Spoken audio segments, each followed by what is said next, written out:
Olá, começa agora mais um Câmara Debate e o nosso assunto de hoje é a doação de órgãos e tecidos.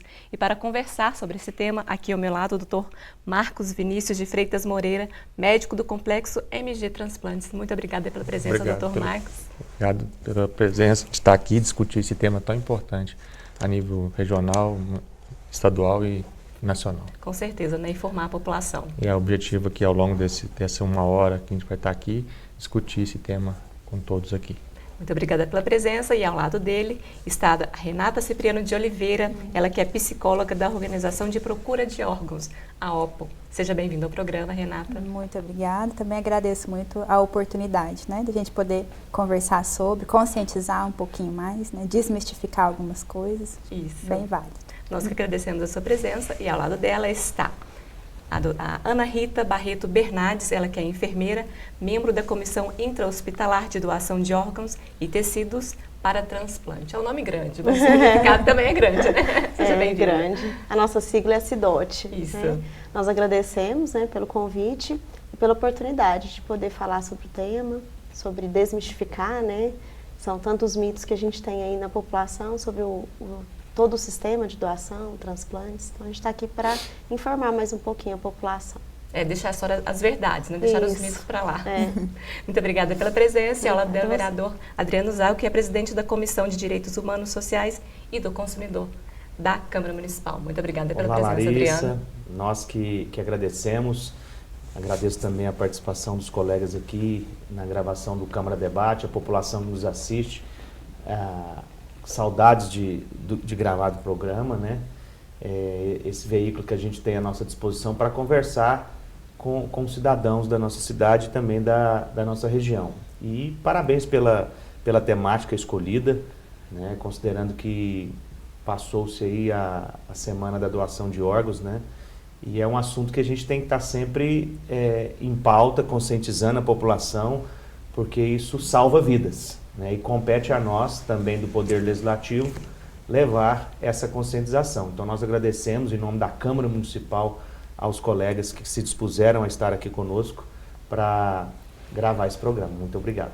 Obrigada pela presença. Então, para a gente começar o nosso assunto, doutor Marcos, fala para a gente um panorama geral de como está a estatística da doação de órgãos e tecidos, os transplantes, né, a nível nacional, regional e também aqui municipal. Bom, o transplante no Brasil ele é um dos maiores sistemas do mundo, assim, um dos maiores exemplos, assim como temos também a questão do tratamento da AIDS também, que é exemplo mundial.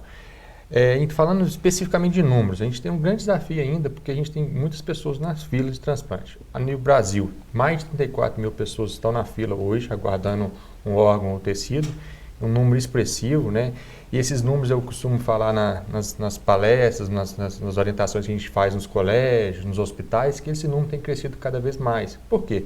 A população tem envelhecido, tendo mais cuidado, tendo mais tratamento, tendo mais recurso, ou seja, vai aumentar mais essa fila ainda do que já é. É um número grande. Em Minas Gerais temos mais de 4 mil pacientes na fila. Na nossa regional também tem os dados aqui, são também a nível regional, mais de 116 pacientes aguardando córneas e rim, mais de 300 a nível regional. Então, um número grande, expressivo, né? E que a gente está sempre trabalhando para tentar zerar. Falar zerar é difícil, mas tentar zerar essa fila. É um desafio grande e tem que ser feito através de alguns pilares que a gente pode estar discutindo com o pessoal aqui. E o primeiro deles é estar notificando, fazer a notificação. Como que é feita essa notificação? A notificação é feita a nível hospitalar. As equipes dos hospitais, os médicos das equipes da terapia intensiva, principalmente, notificar aquele potencial doador. Esse é o primeiro passo, essa educação que a gente tem que estar fazendo. O segundo é conscientizar. Então, um programa desse aqui é muito importante para conscientizar a população. Eu acho que é importante conscientizar sobre a segurança do processo. A gente vai estar discutindo isso aqui ao longo desse debate, a segurança desse processo, para estar melhorando esses números. Então, a conscientização da população é fundamental para a gente melhorar esses nossos números. É expressivo, por exemplo, você ter, igual a gente tem uma comparação de 2018 para 2019, houve um aumento de 7% na doação em Minas Gerais, os números comparativos de janeiro a agosto desse ano, né, comparativamente ao ano passado. Pra você ter ideia, ano passado foi 3.900 doações nesse período. Esse mês já alcançou mais de 4.000, um aumento de 7%. Mas é pequeno diante dos desafios que a gente tem constantemente. Nossa regional, ela atinge esses dados a cada vez melhor. A gente estava até discutindo aqui um pouco antes sobre essa questão da aceitação das famílias, que a gente fala taxa de recusa, só que recusa é um termo, né, Ana? Pesado, mas que a aceitação fica mais tranquila. Ano passado, em Minas Gerais, uma taxa de aceitação baixa, de 33%. Só que, por exemplo, a gente trabalhou esse ano, a nossa taxa foi a nacional, 65%, 66%. Então, a gente tem essa variação ano a ano, mas a gente tem que estar todo ano trabalhando para não cair. E esse trabalho tem que ser feito junto com a comunidade. A gente já fez palestras em colégio, a gente faz a capacitação junto às equipes dos hospitais, então isso é importante. A aceitação é as pessoas receberem as equipes para essa conversa aqui? A isso? taxa de autorização familiar Não. é a taxa que a gente fala que quando essa família foi abordada, ela aceitou a doação. Ah, sim. Não, aceitação, Aí a taxa de aceite familiar, é em torno de 63%. É quando a gente... Minas. É porque há uma certa discriminação, certo preconceito sobre esse processo de doação. Sim. Então, quando a pessoa está consciente, a família está conversando, né, Renata? Conversar sobre o processo facilita muito na hora dessa abordagem.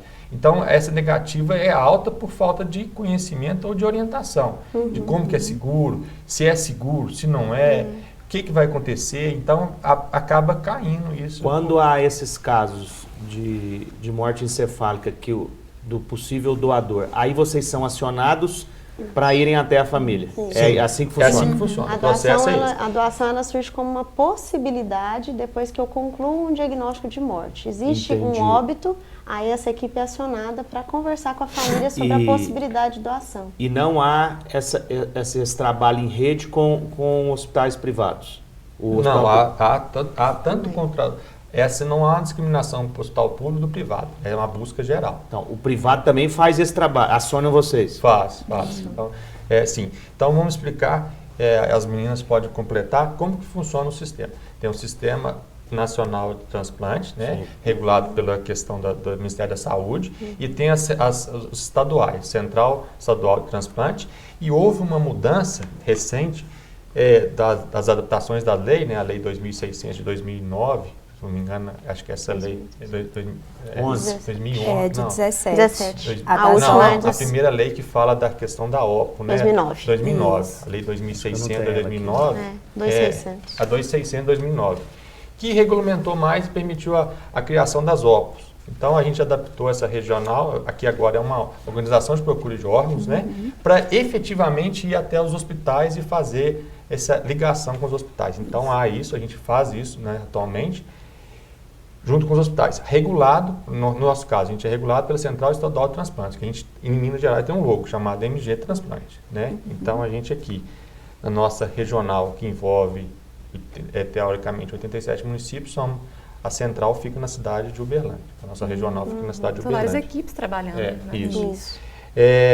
Em relação a isso, não há uma discriminação. Todos os hospitais, se o hospital A, ou B ou C, seja da rede privada ou pública, eles notificam, a gente vai buscar as informações e vai fazer as orientações todas que precisa. Não há discriminação. Isso. Nesse sentido.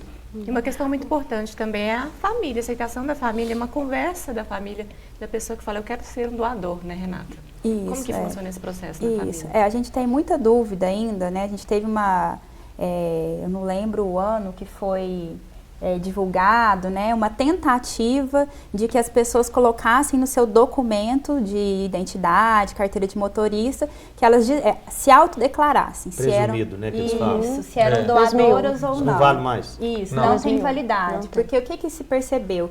Que com esse movimento, pelo desconhecimento, como o Dr. Marcos já citou, falta de conscientização, a gente não sabe como é que funciona o processo, muitas pessoas, por receio, elas iam lá e se declaravam como não doadoras, por medo. Então, o que aconteceu foi que houve uma redução no número de doações, né? Então, isso foi revogado, não tem validade mais. Não tem. E hoje em dia, o que a gente trabalha muito nas campanhas, na conscientização se você quer ser um doador, é importantíssimo que você comunique a sua família. Porque quando a gente chega para fazer uma entrevista, né, com uma família para doação, se aquele familiar, ele manifestou em vida que ele tinha o desejo, né, a família pode até ser contrária, pode até ter um pensamento diferente, mas ela vai respeitar a vontade daquela pessoa que faleceu, né? E ela vai autorizar. Então, é o familiar que faz a autorização. Hoje o poder da autorização é da família. Não consentida, adianta registrar em cartório, não adianta eu ir no cartório registrar minha vontade, não adianta. Quem vai autorizar são os familiares responsáveis pelo paciente. Porque criou-se o mito, né? Isso se deve o absurdo, né? De que estariam tráfico de órgãos, matando as pessoas para poder... Isso. Aí Ou eu vou receber uma assistência ruim, não vão investir em mim se eu for internado, porque eles vão querer meus órgãos. Exige essa lenda urbana. Isso é cultural, né? sabe, A gente Adriana? precisa trabalhar. Isso é bem cultural e a gente tem que passar isso para a população, que o processo é seguro. Sim. Então, vamos falar desse processo. Por que ele é seguro? O nosso modelo, brevemente, historicamente, o nosso modelo foi uma mistura do modelo americano com o modelo europeu, especificamente o espanhol. Isso é um breve resumo. Que na Espanha, por exemplo, 2 médicos fazem o exame. Nos Estados Unidos é um médico e um exame complementar. Como que nosso sistema é? Tem que ter 2 médicos diferentes para estar fazendo o diagnóstico. Além dos 2 médicos, tem que estar fazendo um exame complementar para comprovar aquele processo. Então, a população ela não precisa ter esse medo desse processo. O processo é seguro, é viável e a gente tem essa adaptação da lei, que a Ana até citou um pouco antes. A lei que determinava isso do Conselho Federal de Medicina era de 1997. Essa lei foi atualizada em 2017, 20 anos após, porque ela permitiu, através desse processo de doação, algumas coisas encurtar o tempo. Então, manteve uma coisa que é segura, que é feita por 2 médicos. Então, o exame clínico daquele paciente que às vezes está no leito, em processo de morte, a gente vai falar sobre isso também, ele tem que ser feito por 2 médicos. A gente conseguiu só diminuir o tempo. Sim. Antes, a lei de 1997 era 6 horas entre um exame e outro. Eu tenho falado isso, que ao longo do tempo, a gente tem visto que os números têm melhorado, porque agora a lei permite entre 1 hora fazer o exame. Então, entre 1 hora, entre um exame e o outro, 2 médicos podem fazer. Isso agiliza o processo e permite uma maior capacitação. Médicos especializados nesse segmento. Isso aí também, a Ana até citou um pouco antes aqui da conversa, que a gente tem essa lei de 2017, ela veio junto com o processo de capacitação. Então, o médico que vai fazer esse exame, ele tem que estar provado, capacitado, certificado disso. Os processos, como funcionam? Às vezes o médico que faz aquilo ali é um médico da terapia intensiva, que é especialista nisso. Ao longo da residência dele, ele tem que provar que fez tantos exames, que ele está treinado com aquilo ali. Isso dá mais uma segurança. Então, assim, 2 médicos diferentes, que antes era questão de ser neurologista, hoje não tem essa mais, que permite uma abrangência maior, de maior número, atingindo várias regiões ou cidades menores, que às vezes o médico é capacitado e ele pode fazer aquele... Não tem um especialista, mas ele é capacitado a fazer aquilo ali. Então, permite maior número de notificações e possivelmente maior doações. É até interessante fazer uma adenda, Larissa, que a família ela tem que ser informada. Quando existe uma suspeita de morte encefálica, a gente conversa com a família que existe essa suspeita, né? Que não existe mais a vida cerebral, por isso que vai fazer esse protocolo de morte encefálica para ter a certeza que ele está em morte. E a família tem o direito de levar um médico de sua confiança para participar de todo esse diagnóstico. Né? Então, isso é um dos pontos também que dá mais segurança ainda para a família do que está sendo realizado ali. E um dos nossos papéis, né, é importante a gente enfatizar que o protocolo de morte encefálica é diagnóstico médico, não tem nada a ver com doação de órgãos. A doação de órgãos, ela surge como uma possibilidade depois que já existe uma morte, um protocolo finalizado, uma morte estabelecida. Aí que existe essa possibilidade. Então, o diagnóstico de morte é direito da família, né? Quando existe a morte, é que a equipe de doação vem para essa possibilidade de doação, né? A gente Porque é um só momento fala, delicado ali, né? Isso. a gente só fala com a família sobre a possibilidade de doação de órgãos Depois que quando o foi protocolo de morte certificado. cefálica está concluído, né? E essa comunicação que a Ana citou da família, de conversar antes, olha, existe uma suspeita pelos testes que a gente fez, então nós vamos iniciar um protocolo de morte encefálica que pode significar mesmo, né, que esse familiar está morto, né? Então essa comunicação, esse vínculo também vai impactar muito, é um dos fatores que impacta muito depois lá na frente, na decisão da família e de na doação. elaboração do luto, né? Que a família tem esse tempo para ir aceitando, para Isso. entender que o quadro, de qualquer forma, se vai abrir um protocolo, mesmo que esse protocolo não consiga se efetivar, né? É um processo sem prognóstico, né? Eu não tenho um prognóstico favorável, né? É um desfecho desfavorável, né? Mesmo se eu não consigo fechar. Como o doutor Marcos citou, hoje o diagnóstico de morte, ele tem muitas etapas, né? Ele é um protocolo muito rígido. Essa nova legislação, ela trouxe para nós vários pré-requisitos que precisam ser cumpridos antes de iniciar um diagnóstico de morte. Então, são várias etapas a serem cumpridas. Então, é muito complicado você hoje fechar, ele é muito seguro, né? Então, tem casos que não vão conseguir fechar, não vai conseguir concluir o protocolo, mesmo você sabendo que o paciente não tem prognóstico, tá? Então, a família tem que se sentir segura quanto a esse processo. Essa conversa é feita por um psicólogo, uma psicóloga ou assistente social? Com a família, esse contato? Após o diagnóstico de Após morte. o diagnóstico, É a equipe responsável pelo processo pode de ser doação. isso. Aí nessa equipe pode ter o multiprofissional. médico, o enfermeiro, o assistente social, o psicólogo. E a priori há uma resistência da família, primeiro aquele choque, né? Em aceitar aquilo, porque sempre há esperança, né? Isso, então, por isso que a gente está citando. Quando a família vai acompanhando esse processo do protocolo de morte encefálica, ela já está se preparando para aquela possibilidade da morte. Então, aí já não é tão abrupto assim, né? Então, ela já está conseguindo elaborar. E agora, a resistência ou não vai depender muito, né? Porque depende muito da história, da família, religião, da cultura, né? Da religião, causa da morte. Isso, né? E é isso. E, às vezes, acontece muitas vezes, principalmente quando são pessoas jovens, a gente às vezes ouve das equipes, né? Ah, mas essa família está muito em choque, eles não vão querer doar. E às vezes a gente tem a resposta exatamente contrária.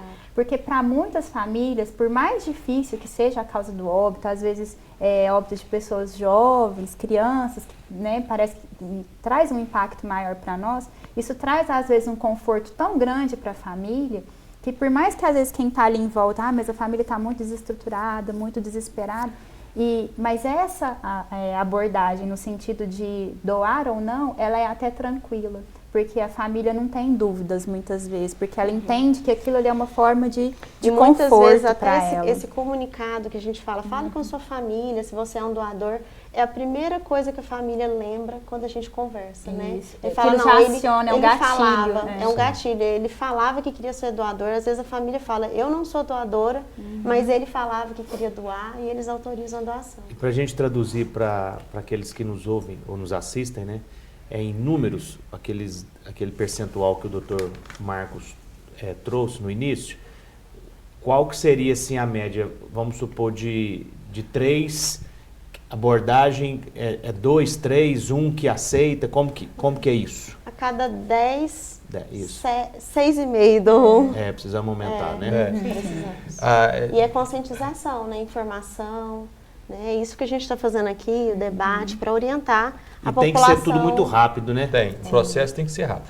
A gente orienta, quando a gente faz essa busca, que é uma emergência, uma urgência médica. Então, assim, a gente tem que procurar priorizar aquilo ali para aquele processo não se arrastar, principalmente para permitir a família entender, e que se o processo se arrasta, a família pode, entre aspas, duvidar, né? Como é que está demorando? Então, a gente tem que ser uma urgência médica mesmo, tratar isso como uma urgência, e aí isso permite, assim, não querer atropelar etapas. A Ana citou, por exemplo, desde um simples medida da temperatura corporal, ele tem que ser levado em consideração. Isso entrou na legislação em 2017, havia dúvidas em relação a isso. Então, às vezes não fecha, não é porque a gente não quer, porque está obedecendo às regras. Mas quando fecha, a gente tem que tratar aquilo como urgência.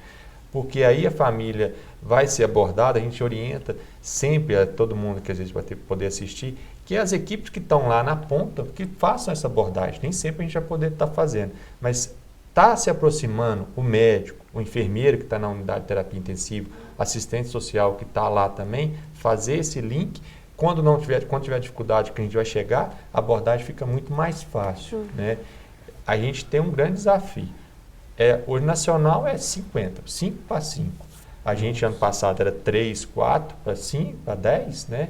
Hoje está 6,5. Então a gente está crescendo, e tem que aumentar isso através dessas campanhas, igual teve o Setembro Verde, né? O mês inteiro dedicado à doação. A Larissa que é a mediadora, mas eu estou bastante curioso aqui, Sim, né? Eu estou aqui aprendendo, né? na verdade, porque como é uma política nacional, Sim. a gente vê muito Específica, pouco a nível municipal, É. né? Então a gente está aprendendo muito aqui.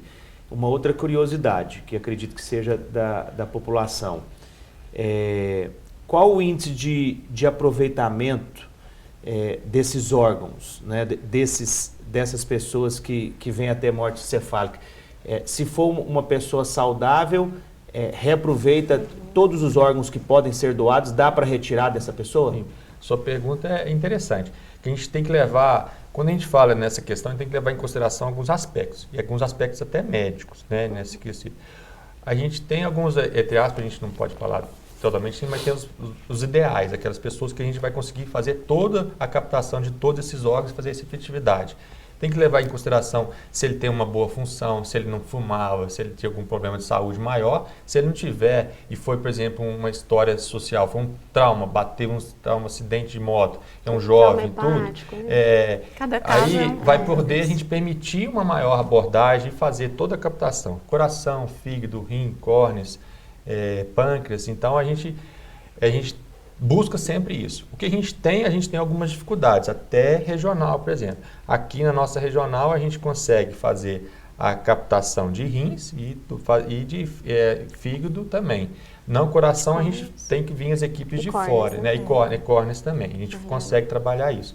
Mas tem que ter mais profissionais para estar atuando nessa área, sim. A questão do Mais transporte equipes. também dos transporte. órgãos, né? E nós temos equipe suficiente para fazer isso?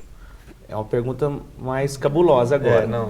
Ou ocorre de às vezes ter a família autorizar, mas não ter equipe para vir fazer, por exemplo, do coração. Não, aí Está tempo da Depende. pessoa. A logística ela fecha. A logística né? ela fecha porque a gente teve algumas coisas extras que permitiram. Podemos citar que teve a questão da FAB. Né? A FAB 2016, Eu li até sobre isso.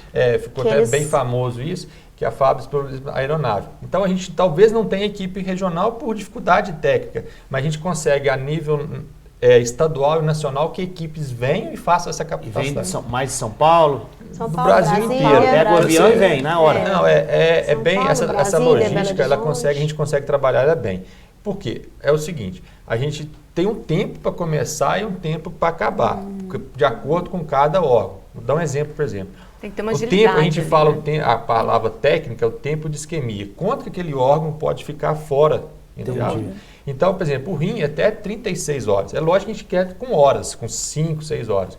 O fígado, de 6 a 8 horas. O coração é o que mais crítico, 4 horas, 5 horas. Eu, como cardiologista, mais 4 horas Quanto menor o tempo Quanto que menor você esse levar, tempo, melhor. então, por exemplo, Independente uma do- captação que ocorre aqui no Hospital das Clínicas, por exemplo, que a gente trabalha, que não tem equipe aqui, a gente vai buscar toda a equipe centralizar, que venha um médico de fora de um lugar, que venha um médico daqui, No mesmo começar naquele mesmo horário para otimizar todos esses tempos. A gente tem uma facilidade em relação à central estadual que eles dão esse suporte logístico. A central estadual dá esse suporte. A FAB, e Corpo de quando, por Bombeiros, exemplo, polícia. aí vai mais uma informação para a população. O processo é seguro porque é feito todo pelo sistema. Não é feito um papelzinho que vai. Tem um sistema do qual a gente tem que preencher todos os dados do paciente, desde a tipagem sanguínea, o que ele é, a função do rim e tudo isso lançado num sistema. A gente chama anexo 4 e o médico tem que conferir isso. Isso vai, e depois que é cruzado esses dados, aí que vai gerar um certo ranking. Esse ranking vai permitir a gente trabalhar. E a prioridade é sempre assim, regional, estadual e só depois nacional. Então é Só, priorizado. até para ficar mais explicada essa próximo. parte, a gente existe a lista única. Lista única, a lista é isso. nacional. Isso. Só que como existem os filtros dessa lista, né? Então, a partir do momento que eu tenho um doador aqui, a OPO, né, a central, ela lança os dados desse doador no sistema nacional. Esses dados cruzam com essa lista que existe e daí com esses filtros ela vai gerar primeiro a lista de pacientes que são compatíveis com aquele doador, né, que é o ranking que ele falou. E esse ranking ele filtra primeiro para pacientes próximos da regional. Isso. Se não atender na regional, tem do estado, e se não atender do estado, vai para a central nacional, né? Então, até pensando na logística, na proximidade desse doador e receptor. E só aproveitando isso, né, pensando, né, já que a gente está esclarecendo, na complexidade desse sistema, dá para entender por que muitas vezes essas lendas, né, de que roubou o rim, não Não é procedem, não tem como, porque vários esse fatores. sistema ele é muito complexo e ele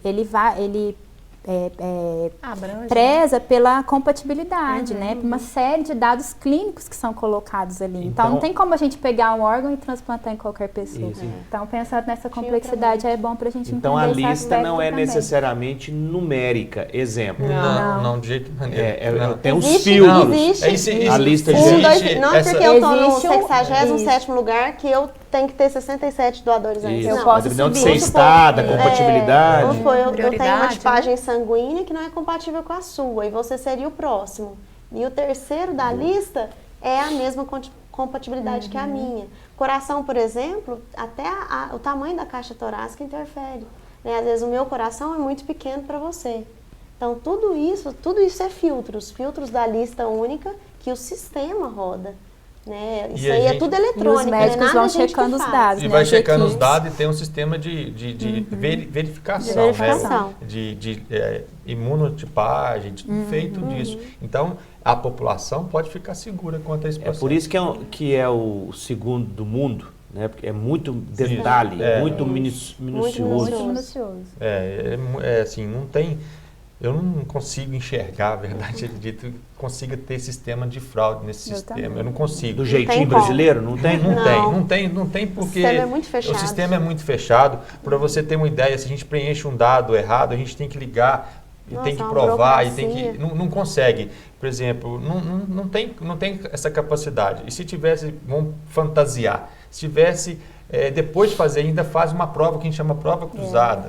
Que É daqui ele biológico, pega um dado, um linfonodo, que é a caso específica, um pedaço do baço, e faz uma prova cruzada. Então, como que você vai burlar tanto sistema? Não consegue. até Então, interessante. nem no jeitinho Vamos brasileiro, nem no polemizar. jeitinho brasileiro. Vamos polemizar um pouco Nem no para dar o jeitinho efeito do brasileiro. debate, né, Larissa? Mas eu estou perguntando, não especulando vocês, não é isso? Porque eu não tive, eu não li sobre isso. Há casos de terem feito isso fora dessa lista, por exemplo, na família. Há um caso desse na família, só que na família tem uma pessoa que está esperando algum transplante. Eu vou no hospital particular e faço isso. Não há. Não. Não há há possibilidade. essa Não tem. possibilidade. Vamos supor, eu vou doar se o meu irmão for beneficiado porque ele está Isso. guardando um rim. Não. Não há essa possibilidade. A gente já teve esse questionamento. Já teve da esse família questionamento, tem doadora, esse questionamento, algumas vezes, ligam pra gente, mas mas não há, tem como, não há não essa tem como. possibilidade. Nós, para você ter ideia, o sistema, nós não temos acesso. doação, a ela tem que a lista é gerada autorizar. eletronicamente, eu não tenho acesso se A ou B ou tá lá. Não, Tem que autorizar a doação sem saber a quem, É. né? Então você não sabe quem vai receber esse órgão. É importante perguntar isso, porque no início a Larissa me perguntou, por ser o presidente da Comissão de Direitos Humanos. Como que o Poder Legislativo Eu trabalha sou com presidente essa causa? há 10 anos, né? É uma comissão que ainda há como se diz, um equívoco na conceituação de direitos humanos. Né? A questão de doação de órgãos é uma questão relacionada aos direitos humanos, que nós estamos falando de vida, né? Uhum. Mas eu nunca recebi um caso desse, ou alguma denúncia nesse sentido. Falar, eu fui Não prejudicado, né, Não tem. em quase 11 anos como presidente da Comissão de Direitos Humanos. E nunca ouvi falar também. Né? Só não recebi, como nunca ouvi falar desses casos. Né? Justamente porque é muito seguro. Então, às vezes, até médicos, colegas, enfermeiros, às vezes, quando a gente está num bate-papo, perguntando, eles ficam, como é que funciona? Quando você explica com 2, 3 minutos, eles entendem que é seguro. Então, não há essa brecha, não há essa preocupação. Na questão também da doação dos órgãos, só para entender, a gente tem aqui em Uberlândia, por exemplo, a gente tem equipe de córneas, né, como o Dr. Marcos falou, a equipe de córneas, a equipe de rim, né? A equipe de fígado que a gente tem, ela só faz captação do fígado, né? Então, hoje, vamos supor que eu, Ana Rita, tenho um problema hepático e preciso entrar na lista para receber um fígado, né? O lugar mais próximo aqui para eu receber esse fígado é em Belo Horizonte. Então, eu tenho que me deslocar até lá para passar por uma consulta lá e entrar na fila. Então, às vezes, a lista de Belo Horizonte é grande e ela tem pacientes, então, do estado inteiro, porque eu não tenho outra equipe fora de lá para atender essa demanda, né? Diferente do rim. Se eu tiver, por exemplo, um problema renal, eu preciso de um órgão, um rim, eu vou entrar na lista, vamos supor aqui em Uberlândia mesmo, eu não preciso me deslocar, né? Diferente dos demais órgãos. O fígado é assim, o coração é assim, aqui o também não faz pâncreas é coração? assim. Não A faz. equipe ela vem de fora, capta e transplanta lá. E o paciente que está sendo transplantado lá não necessariamente é de lá, ele pode ser de qualquer lugar do estado. Então, se eu fosse eu na fila, eu teria que ir para lá. Você tem que ir lá. A equipe vem aqui, busca e eu vou para lá. Isso Para lá eu falo São Paulo, Belo Horizonte.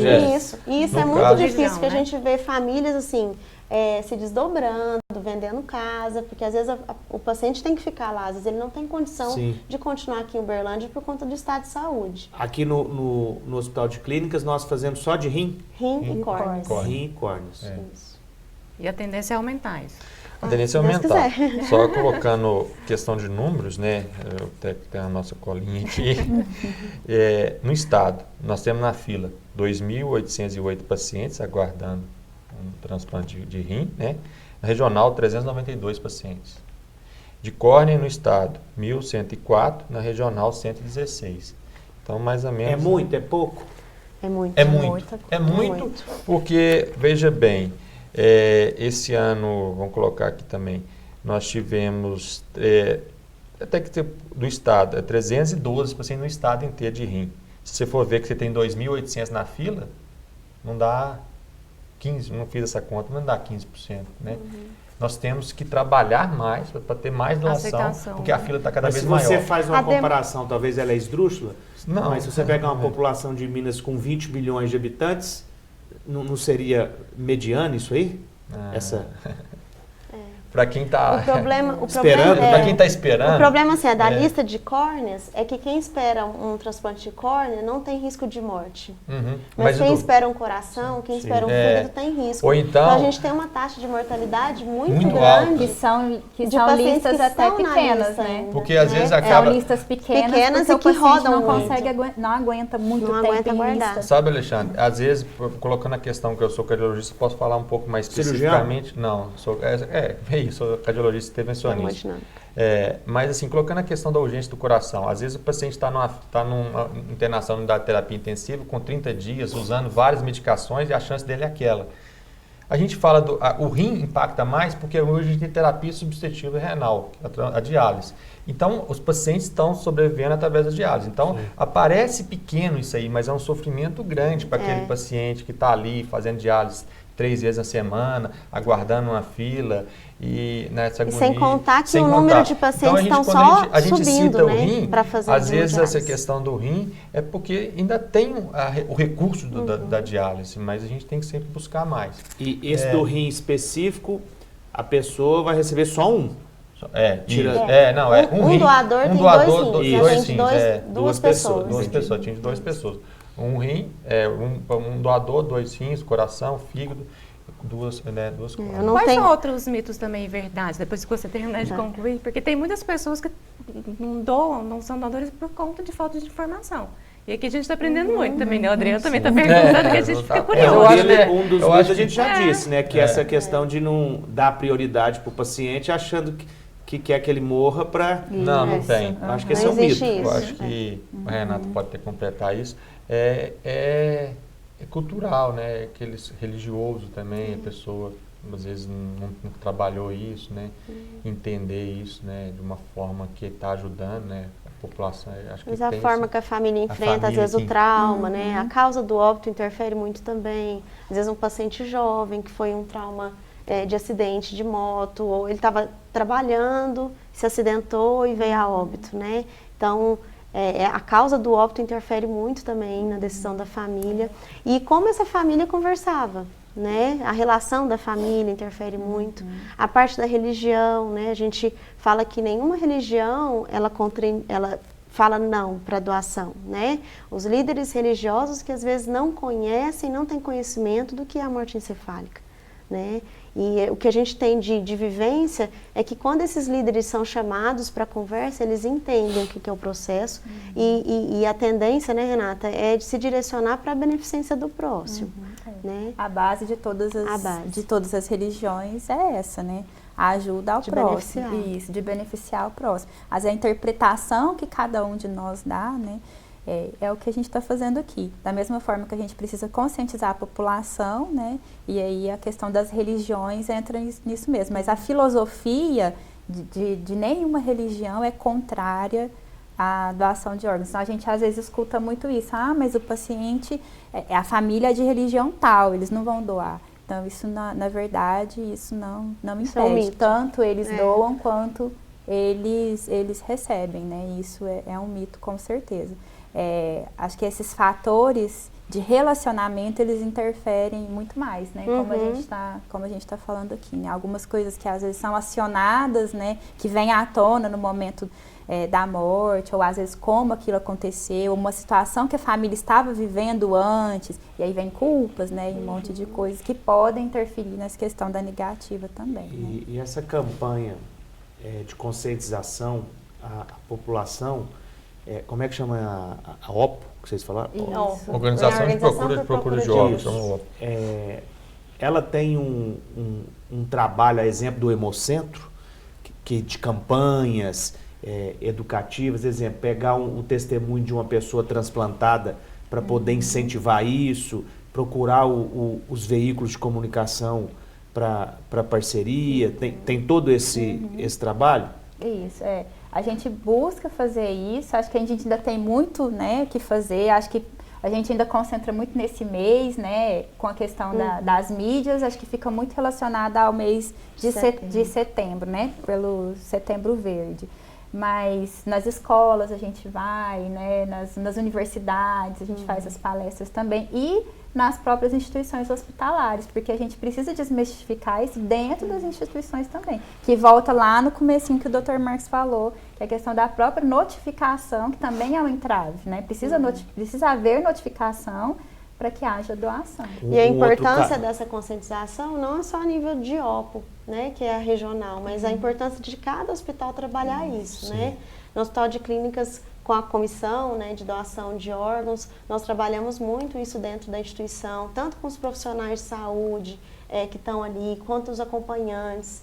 Trabalha muito esse tema de divulgação, palestra. Todo ano a gente faz um trabalho dentro do Hospital de Clínicas, né, para conscientizar essa população da importância da doação, né? A gente fala que a campanha ela não é de informação, não é de convencimento, né? Eu te dou os dados e aí você toma a sua decisão, se você quer ser ou não doador e você ter acesso que a família autoriza, né? Então a sua família tem que saber da sua vontade, né? O ano passado o HC fez uma exposição, foi bem legal, né? A gente pegou fotos de famílias, de doadoras e de pacientes transplantados, né? Cada um falando da importância disso, né?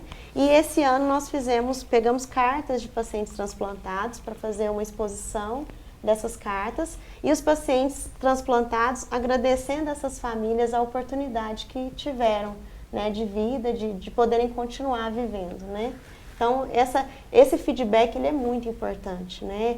Você vê o resultado, né? Sim. Você vê um paciente que está feliz, que hoje ele bebe água, hoje ele faz xixi, né? Um paciente que hoje que tinha problema cardíaco e hoje ele corre, hoje ele leva uma vida normal, né? A gente pode falar normal, né? Porque o transplante ele não é a cura, ele é uma opção de tratamento.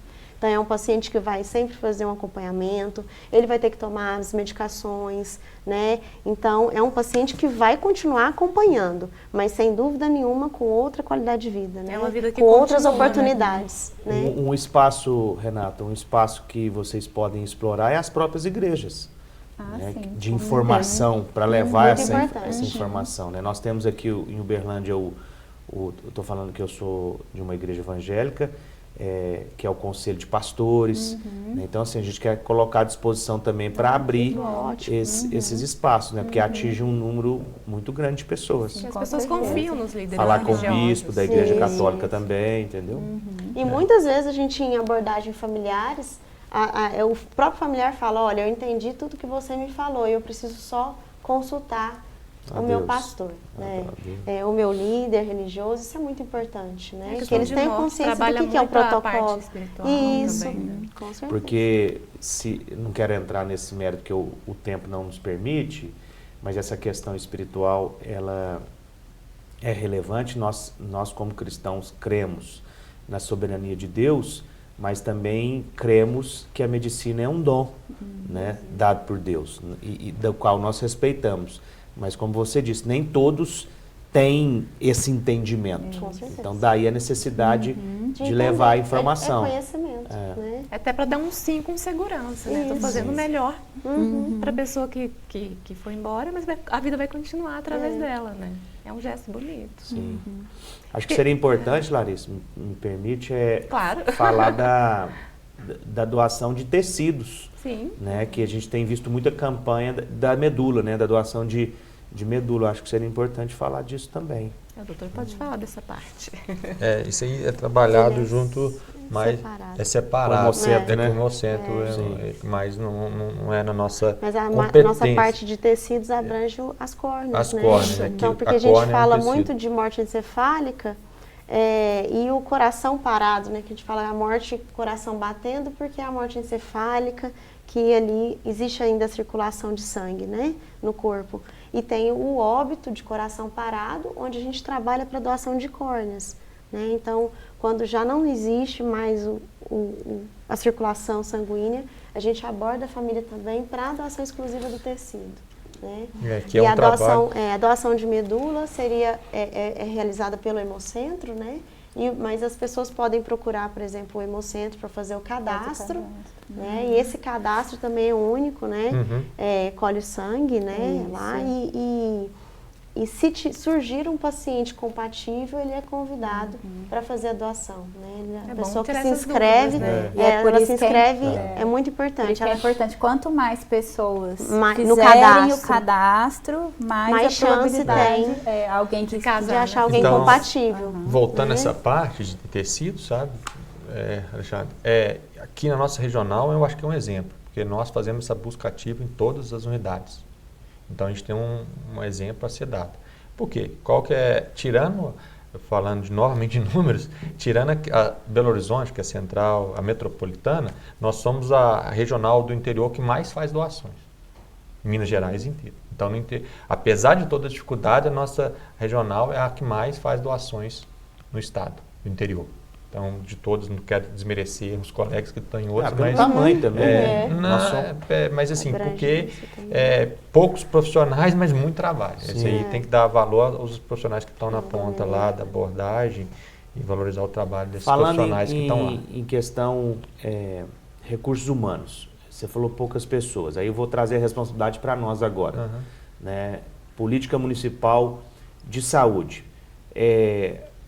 A Prefeitura, a Secretaria de Saúde, há algo que nós que podemos fazer, que precisa ser melhorado, que pode ajudar nesse processo? Sim, o poder público pode ajudar em vários aspectos. Até do educacional, se a gente puder desenvolver algumas campanhas de colégio, seria interessante.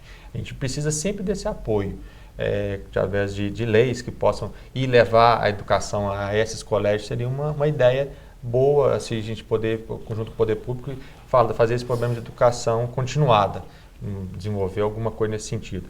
A nível do dia a dia, o que a gente precisa, às vezes, estar trabalhando? as questões dos hospitais, sejam públicos ou privados, está trabalhando essa questão de estar melhorando, de estar fazendo essa questão no dia a dia também, que podemos estar discutindo isso com o poder público, sim, para estar melhorando. Tá? Eu enxergo assim que tem muito espaço para isso, tem muito trabalho a ser feito e toda ajuda é bem-vinda. Então, toda ajuda é sempre bem-vinda. A gente consegue ver assim, que a gente tem pouco braço para alcançar tudo que a gente poderia alcançar, né? Quando você fala assim do que o município poderia trazer também, a gente pode pensar também na autonomia de cada instituição, né? Por exemplo, a gente tem vários UAIs, né? Da autonomia deles trabalharem esses óbitos para doação de córneas, né? De notificar suspeitas de morte encefálica, para que a gente consiga efetivar os diagnósticos, né? Efetivar. Isso, hoje em dia, a gente ainda tem um viés muito grande, né? Não, mas pela rotatividade, pela falta de recursos até das instituições, nas né? UAIs Como a gente todo, faz o que a gente né? falou que são Quem as trabalha buscas os óbitos ativas, lá isso. das UAIs é a OPO. Isso. Né? A gente faz a busca Então, ativa e agora a gente está com... Até que o Dr. Marcos puxou a sardinha, porque eles fazem esse trabalho, né?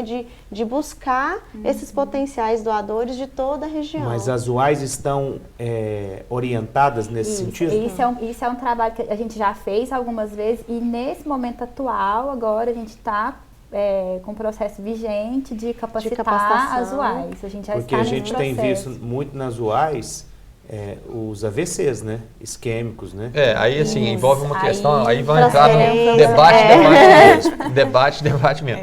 Essa questão até técnica, vamos falar assim, porque não consegue, o diagnóstico não pode ser todo fechado lá. Não consegue fazer lá. Por quê? Tem que ter os exames complementares para a segurança desse processo. Até dentro dos pré-requisitos hoje, eu não posso abrir um protocolo sem uma tomografia de crânio. Entendeu? Então, assim... Então, é terciário, né? É num sistema terciário, de alta complexidade. Não é função dela nesse sentido. A função maior da gente trabalhar nesse sentido é de notificação. Notificação do coração parado. Do processo de morte cefálica, não tem como a gente evoluir mais, porque depende de mais coisa para dar critérios. Depende de critérios, depende de exames. Sim. E aí... Nós estamos agora já quase finalizando o nosso programa. Eu vou pedir para cada um de vocês dar uma mensagem final sobre tudo que a gente discutiu. Tem muita coisa para discutir ainda. O vereador Adriano Zago, qual que é a sua mensagem final? Porque você está aprendendo muito aqui com a gente também. Eu e você aqui estamos aprendendo nessa escola, né? Sem dúvida. Compete a nós como representante da sociedade levar essa informação, como dito no início, a questão de legislação, isso é a nível federal, né, Congresso Nacional, mas temos o dever de fazer essas discussões. As melhorias, portanto, né? Mais uma vez, parabenizar pela iniciativa de abordar esse tema de doação de órgãos e a colocar a Câmara, a exemplo que nós já fazemos com o Hemocentro, com Defensoria Pública, a vocês, para utilizar, né, a nossa casa, a nossa TV, para levar essa informação. Então, depois a gente combinar entre nós aqui uma visita de vocês à Câmara para poder fazer esse anúncio para a população. E a gente ajudar a abrir portas, né? Nas escolas, né? Nas igrejas, para levar essa conscientização que é muito importante. Então, minha mensagem final para o cidadão e para a cidadã que nos assiste se informe, porque você pode estar salvando uma vida. Ninguém sabe o dia de amanhã, né? Pode acontecer com qualquer um da gente, né? E é o Poder Legislativo trabalhando também como facilitador, né? Sim. Dos processos na cidade. E a sua mensagem? Em nome do Hospital de Clínicas, a gente agradece, né, pela oportunidade. Acho que esse debate aqui ajuda muito a desmistificar as dúvidas, informar a população, né, sobre a importância da doação de órgãos. A gente não está aqui para mudar o pensamento de ninguém, né, mas de mostrar dados e os benefícios, né, que a doação ela traz, né? E que eu acho que o pedido nosso aqui é único, né, que todo mundo converse sobre isso em casa, né? É importante que a família saiba da sua vontade, saiba se você quer ser um doador ou um não doador, né? A gente está aqui para viabilizar o seu direito, né? Sendo você doador ou não doador. né? Com certeza isso vai ajudar se um dia a família passar por um momento desse, né? Então essas discussões em casa, elas ajudam muito todo o processo. E quem tiver dúvidas sobre esse assunto, onde que procura? Bom, no meu nível, o Hospital de Clínicas tem a comissão de doação, que chama CIDOT, aquele nome extenso, né, que você falou. A gente funciona 24 horas, no ramal 2097. Pode estar procurando a gente, sim. Tá certo. E você, Renata, qual que é a sua mensagem final? Tentando resumir, né? Esse tema é importante. Acho que já está bem colocado, né? A nossa intenção ficou, acho que a gente cumpriu o objetivo. É um assunto mais complexo do que parece, então eu acho que o objetivo inicial é esse, né? Porque às vezes a gente percebe também que a família quer doar, mas ela se assusta um pouco quando a gente vai conversar, a gente vai explicar sobre a complexidade do processo, né? Então é isso, quando a gente tem a vontade de ser doador e essa conscientização e essa conversa com a família envolve tudo isso, né? Existe um tempo para tudo isso acontecer, mas a nossa vontade é expandir essas ideias e de reverter o pensamento daqueles que não querem ser doadores pelo desconhecimento, né? Pelo medo, pelo receio, pelos mitos. Então eu acho que esse é o nosso papel, né? Como você já perguntou das dúvidas, eu vou colocar aqui a OPO também à disposição da população, quem quiser tirar dúvida, ou se tiver alguém de escola, de alguma instituição que queira nos convidar também para a gente estar lá, é só entrar em contato com a OPO, né, pelo 2102-4505. E depois da doação, me veio aqui uma questão de a pessoa quer conhecer quem doou. Tem essa questão do sigilo também, né? Que é importante destacar. Isso antigamente não era recomendado e hoje a gente já tem legislação e a gente explica isso quando a gente vai fazer a entrevista familiar, que é esse contato da família que doou com o receptor e vice-versa, né? Depende de onde surge a vontade, ele não é permitido. E isso foi colocado em lei depois de vários estudos que foram feitos com famílias que se conheceram de doadores e receptores, e aí que se percebeu que isso não é benéfico na maioria das vezes, né? Existe, como a Ana Rita gosta de falar, né, um risco emocional, né, um risco dependência. Isso, né, uma transferência que pode acontecer, um apego carência, patológico. Isso não é saudável muitas vezes. E houve até mesmo casos de cobrança, né, financeira. Mas a gente doou e agora minha família está passando por uma dificuldade, né? Então, assim, isso é bem arriscado. Então, aquelas matérias que já foram veiculadas no Fantástico e tudo aquilo foi antes da legislação. Mas é a reportagem mesmo que às vezes vai atrás do rastro, né? Porque fora, não é. Porque a legislação, o papel da legislação é resguardar a identidade de ambos. Então, quem está envolvido com isso, a gente não fornece identidade de nenhuma das partes. Vale a pena destacar isso aí, né? E a sua mensagem, doutor Marcos? Agradecer e poder contar com a população, qualquer dúvida tiver, entrar em contato. E assim, hoje também, finalizando, a gente tem também as redes sociais, né? Até um ano passado, ano retrasado, foi até um dos temas da campanha de Setembro Verde, que no próprio Facebook tinha a manifestação de você que esse é doador ou não. Então, as redes sociais hoje nessa questão é importante, a modernidade, a pessoa dar conhecimento e tudo.